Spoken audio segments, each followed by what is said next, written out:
Danielle Smith and the UCP have followed through on their promise to increase the threat of Albertan separatism if the Liberals won the election, which they of course did. Now, this is stupid and pointless for a number of reasons, not because the concerns of Albertans are stupid and pointless. They have a number of legitimate concerns, but because the way they're going about this simply won't work. The UCP government has introduced a bill, Bill 54, that aims to make it easier for citizens to introduce a referendum. Now, even if the citizens of Alberta overwhelmingly voted in favor of leaving the country, something that doesn't bear out in the polling, it wouldn't be enough for Alberta to actually leave, meaning that this is simply a stunt that is going to cost a lot of taxpayer money and draw attention to Danielle Smith, or maybe away from the many scandals Danielle Smith is embroiled in.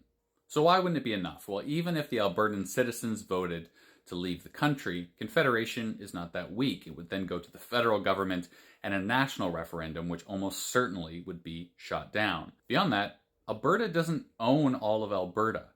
Banff, for example, the national park, is owned by the federal government. Some of the land on which oil, natural gas, and other mineral deposits lie is owned by the federal government as well. Not to mention, all of Alberta is on treaty lands, treaties that were signed before Alberta existed for Indigenous people to share that land with the Canadian government.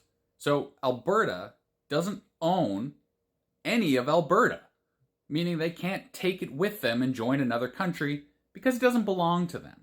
Also, this is a letter sent to the Albertan government from the Sturgeon Lake Cree Nation, and I love this line at the end. If you or any Canadians are not happy living on treaty lands, they are free to apply for citizenship elsewhere. So what's the point of all this?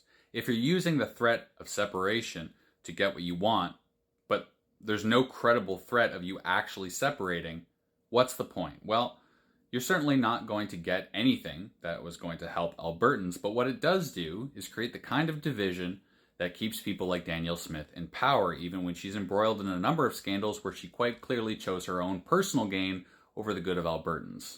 But hey, Danielle Smith, like the Sturgeon Lake Cree Nation said, if you hate it here in Canada so much, please feel free to apply for citizenship somewhere else.